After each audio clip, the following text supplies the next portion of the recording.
Hello বন্ধুরা, আমি ঝুমা বলছি। তোমরা দেখছো ঝুমা স্টেপ আপ স্টোরি। তো বন্ধুরা, আজ কিন্তু একদম অন্যরকম একটা নতুন ব্লগ ভিডিও নিয়ে এসেছি, যেটা কাশ্মীর পর্বের আরও একটা পালক আমার এই ভিডিও। কারণ কাশ্মীরের এই যে জায়গাটা তোমরা আজ এই ভিডিওর পর্বে দেখবে, সেটা না দেখলে পরে তোমরা সত্যি মিস করবে। এইরকম একটা সেন্সিটিভ এরিয়াতে এই মুহূর্তে এখন ট্যুরিস্ট ডেস্টিনেশন হয়ে উঠেছে, সেটা কিন্তু তোমরা যদি না দেখো তাহলে সত্যি মিস করবে। জায়গাটা হচ্ছে গিয়ে বোটাপাত্রি গুলমার্গ থেকে জাস্ট 10 কিলোমিটার দূরে, একদম আর্মি টেরিটরির আন্ডারে এই লোকেশনটা। এবং তোমরা যদি গুলমার্গে যাও আর এই বোটাপাত্রি যদি না যাও, তবে কিন্তু সত্যি একটা সুন্দর জায়গা মিস করবে এবং এখানটাতে গেলে একটা অন্য ধরনের এক্সপিরিয়েন্স গেইন করবে। তাই তোমরা যদি পারো অবশ্যই কিন্তু এই জায়গাটা ঘুরে দেখে আসতে পারো। 8 সেপ্টেম্বর আমরা সকালবেলায় একদম 9:30টার মধ্যে রেডি হয়ে বেরিয়ে গিয়েছিলাম। সারাদিনের আজকের এই ট্রিপে কোথায় কোথায় ঘুরলাম, কিভাবে ঘুরলাম, কত টাকা খরচা পড়লো, কি কি খেলাম এবং ঘোরার যে জায়গাগুলো, সবটাই কিন্তু এই ভিডিওতে থাকবে। তোমরা কিন্তু সঙ্গে থাকো আর দেখতে থাকো এই ভিডিওটা শেষ পর্যন্ত। অবশ্যই দেখো, না হলে মিস করবে। বন্ধুরা, আমাদের এই সাইট সিন করাতে কিন্তু 3000 টাকা ভাড়া নিয়েছিল ড্রাইভার দাদা। প্রথমে গন্ডোলা রাইডস, তারপরে বুটাপাত্রি, আর ফিরে এসে মহারাজার বাড়ি, আরও 2-1টা সাইট সিন ছিল, যেগুলো আমরা কমপ্লিট করেছি এই 3000 টাকার মধ্যে।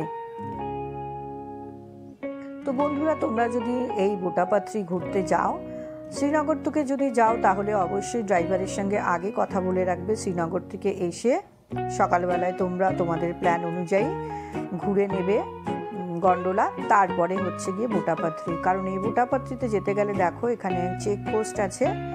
লোকাল গাইড বলতে গেলে এখানকার ড্রাইভাররা, এরাই গাইড, আর এরাই এই যাওয়ার যে পারমিশন সেটা করে দেয়।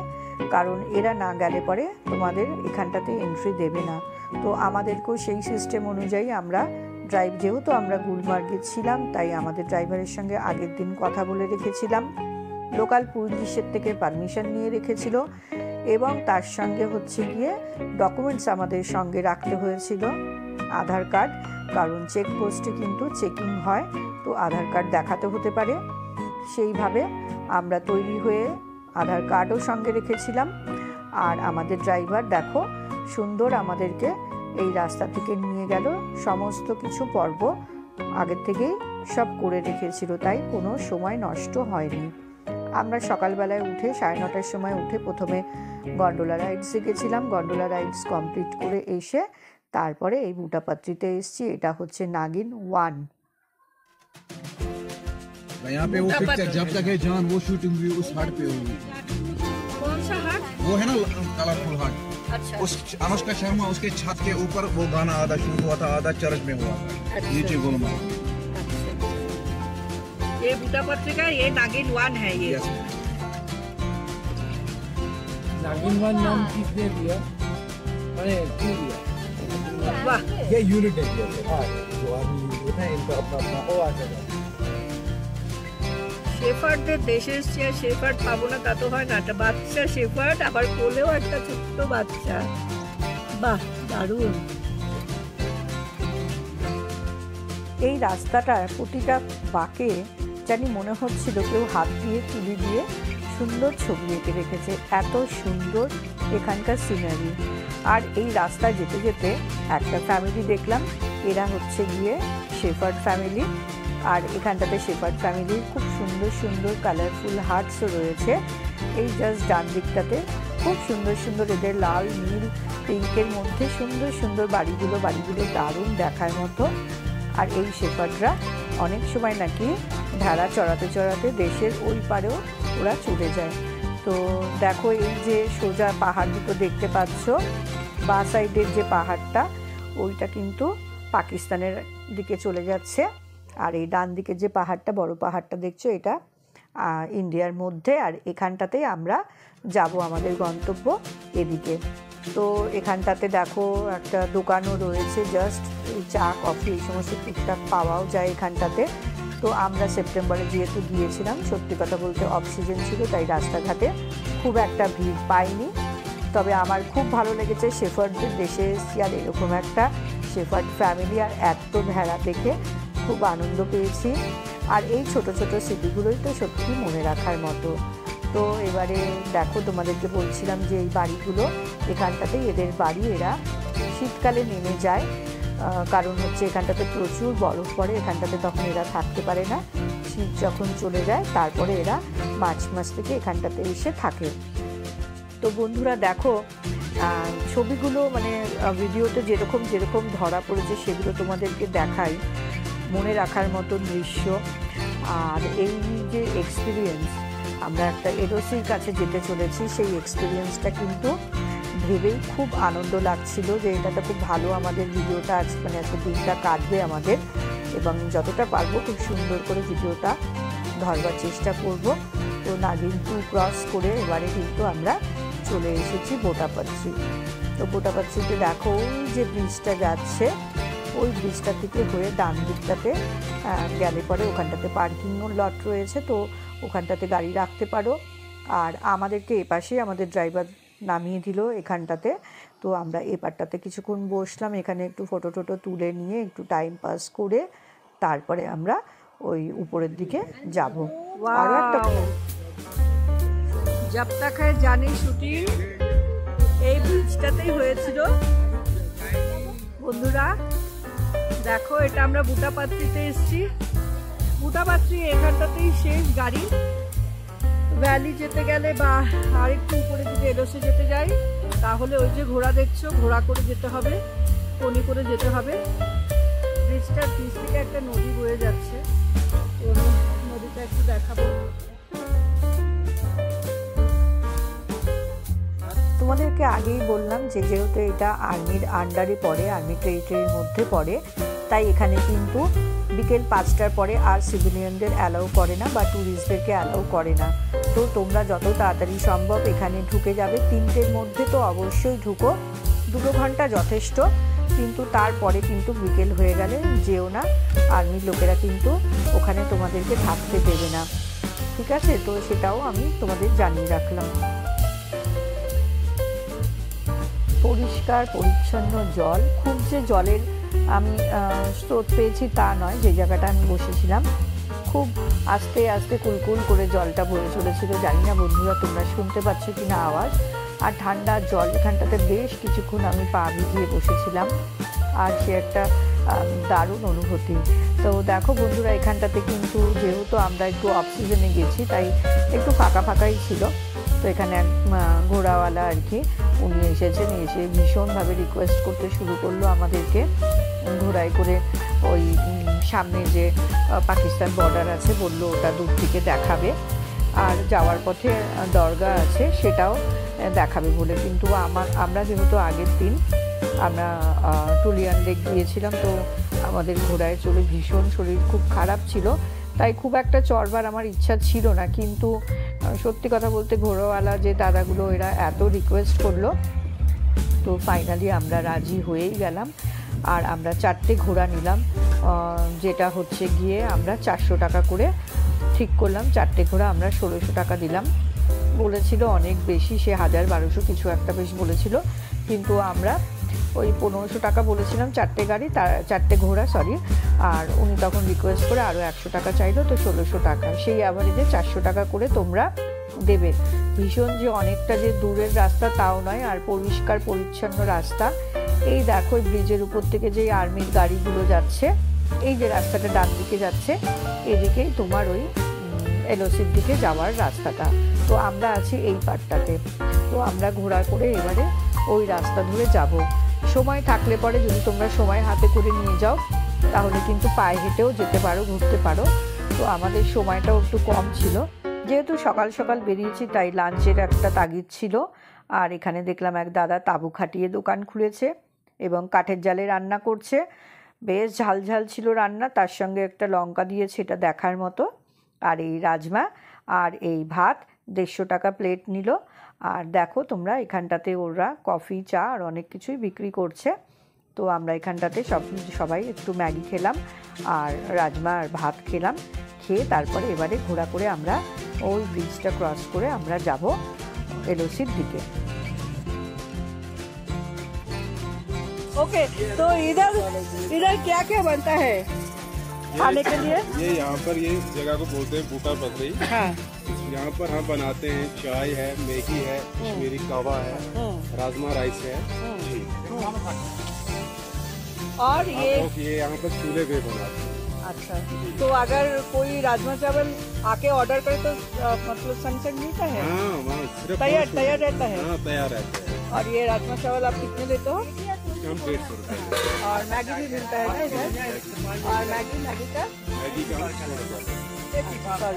हाँ, वो तो लेना ही चाहिए, इतना दूर है एकदम लास्ट। हाँ, इधर जो मिल रहा है खाना यही सबसे बड़ा बात है। ठीक है, और ये कॉफी का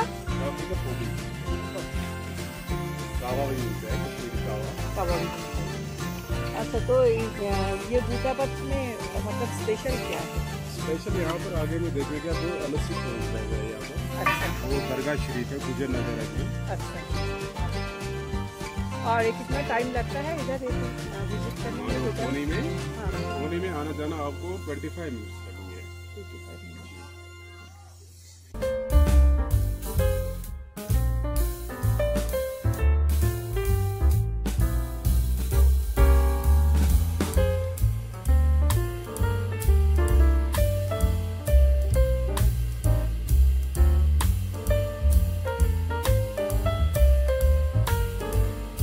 তো আমাদের প্ল্যান অনুযায়ী লাঞ্চ সারলাম আমরা রাজমা আর ভাত, আর কেউ আমরা ম্যাগি খেলাম, চা কফি খেয়ে এখানটার থেকে আমরা ঘোড়ায় উঠে পড়লাম চটপট। ঘোড়ায় চড়ে দেখো এই সেই ব্রিজটা যেখানটাতে বলছিলাম যে ফেমাস শুটিং জব তক হ্যায় জানের শুটিং হয়েছে এই মুভিজের। এখানটাতে শাহরুখ আনুষ্কার কোনো দৃশ্য শুটিং হয়েছে, তো তাই এই জায়গাটা বেশ ফেমাস এখন, সবাই ওরা বলছিল ওখানকার লোকাল লোকেরা।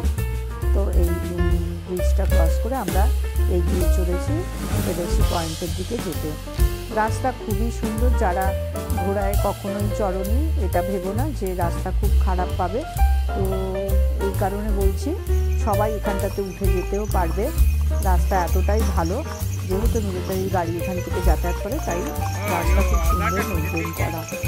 আর এখানকার দৃশ্য সম্পর্কে তো কিছু বলবার নেই, এতই সুন্দর দৃশ্য যেটা সত্যি চোখে ধরে রাখার মতো।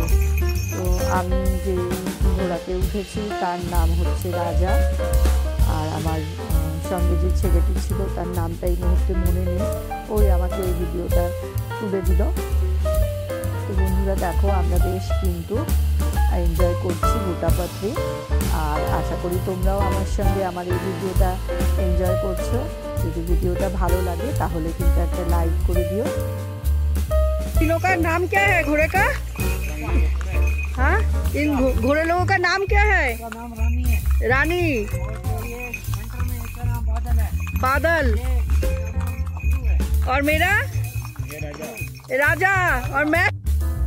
এনারাও ওই এলওসি পয়েন্ট আর যে সাইট সিন আছে সেগুলো করে দেখে ফিরছেন। এনাদের সঙ্গে রাস্তায় ওই হাই হ্যালো আলাপ হলো, ওনাদেরকে জিজ্ঞাসা করলাম কেমন লাগলো। ওনারাও কিন্তু বেশ কয়েকজন দেখলাম সিনিয়র রয়েছে, তারা খুব এনজয় করেছে এবং বললো খুব ভালো রাস্তা, চলে যান নিশ্চিন্তে।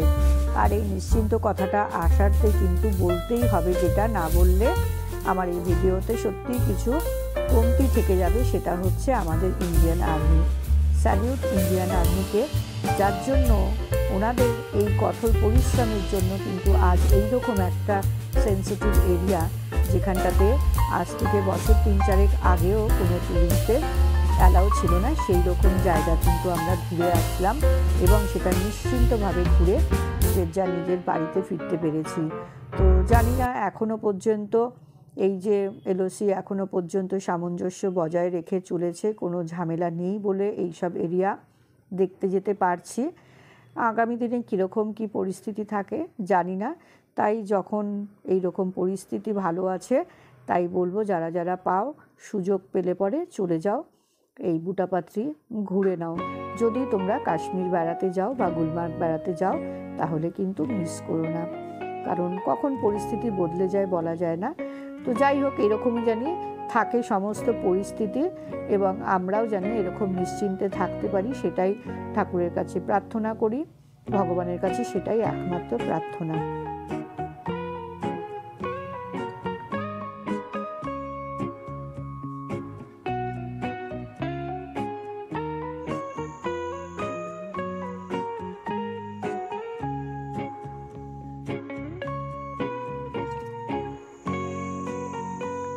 এখানে আমাদের ঘোড়াওয়ালা যারা গাইড তারা আমাদেরকে দেখালো এলওসিটা। তো কি বলবো বন্ধুরা, আমি তো খুঁজেই পাচ্ছিলাম না কোন দিক থেকে দেখবো, কোথা থেকে দেখতে পাবো। এদিক ওদিক ঘুরে টুরে এ মাথা ও মাথা দৌড়াদৌড়ি করে শেষমেশে উদ্ধার করলাম দুটো গাছের মধ্যে একটা ছোট্ট ভিউ। তো সেটা আমি আমার সামান্য যে ফোন, মুঠো ফোন, সেটাতেই তোমাদেরকে দেখানোর চেষ্টা করছি। জানি না কতটুকুনি দেখতে পাবে। এই যে দুটো গাছের মধ্যে থেকে দেখো ছোট্ট ছোট্ট টাওয়ার দেখতে পাচ্ছ কি তোমরা? তো আর কি বলবো বলো, এর থেকে বেশি আর কিছু দেখাতে পারলাম না। ওই পাহাড়ের মাথায় ছোট্ট ছোট্ট টাওয়ারগুলো দেখছো, ওটাই পাকিস্তানের আর কি বর্ডার ওইটা। তো এখান থেকে এরকমই দেখালো আর আমরাও এটাই দেখলাম। যাই হোক, এই হচ্ছে গিয়ে ব্যাপার। তো বিশাল কিছু যদি ভেবে থাকো যে একদম বর্ডার খুব ভালোভাবে দেখবো সেসব আশা করলে একদম বৃথা। এখানে একটুখানি হতাশ হয়েছি, বাকি সবই ঠিক ছিল। তো আমাদের মোটামুটি যে ফার্স্ট যে সাইট সিনটা সেটা কমপ্লিট হয়ে গেল। এলওসি বর্ডারটা দেখানোটা সেটা দেখে নিলাম আমরা। দেখে নিয়ে এখন ফেরার পথে আমরা ঘোড়াই করেই আবার ফিরছি। তো তোমাদেরকে আগেই বললাম পার্কিংটা ব্রিজের এপারটায় রাখুক আর ওপারটায় রাখুক না কেন, যদি পায়ে জোর থাকে তাহলে কিন্তু পায়ে হেঁটেও তোমরা ঘুরতে পারো। দেখো এখানটাতে পাহাড়ি একটা নদী ছোট্ট একটা বয়ে চলেছে, আর এই হচ্ছে দরগা শরীফ। তো এটাও একটা কিন্তু পয়েন্ট, ভিউ পয়েন্টের মধ্যে রয়েছে আর কি। তো এখানটাতে মানে শীতকালে তো একটা অন্য রূপ নেয় গুলমার্গ। তো গুলমার্গ কিন্তু শীতকালেও ভীষণ ফেমাস, প্রচুর বিদেশিরা আসে এখানটাতে, অনেক কিছু এখানটাতে অ্যাক্টিভিটিস হয়। তবে এই এলাকাটাতে নয়, এই এলাকাটা নয়, একদম গুলমার্গ যেখানটাতে পয়েন্ট, যেটা মেন গুলমার্গ সেখানটাতে। আর মেন যে গুলমার্গ শহর ওটা থেকে প্রায় 10 কিলোমিটার এই ভিউ পয়েন্ট আসতে গেলে পরে। তো এটাই হচ্ছে গিয়ে তোমার গুলমার্গের বুটাপাত্রির হচ্ছে ভিউ পয়েন্ট, সেটা কমপ্লিট হলো আমাদের। তো এই হচ্ছে আরও একটা দরগা দূর থেকে দেখলাম আমরা। তো ওরা সেটাও একটা ভিউ পয়েন্টের মধ্যে ছিল, দুটো দরগা, তো সেটাও দেখিয়ে দিল। আর মোটামুটি এই রাইডসটা আমাদের যাতায়াত সময় মিলে ম্যাক্সিমাম 20 থেকে 25 মিনিট সময় লেগেছে। তাহলে তোমরা বোঝো যে হেঁটে গেলে পরে তোমাদের কতটা সময় লাগতে পারে। অবশ্যই ঘোরাতে বলে টাইমটাই লেগেছে, কিন্তু যারা হাঁটতে পারো তারা হেঁটে গিয়েও ঘুরে আসতে পারো। রাস্তা চিনতেও অসুবিধা হবে না, কারণ প্রচুর ঘোড়াওয়ালারা যাতায়াত করছে। তো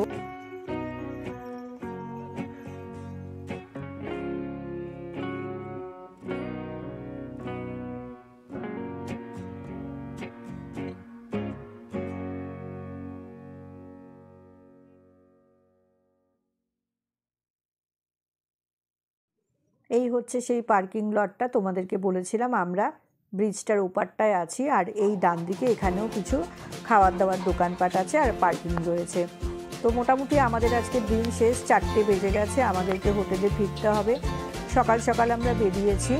আর একটা কথা বন্ধুরা, আমরা কিন্তু গুলমার্গে 2 নাইট স্টে করেছি।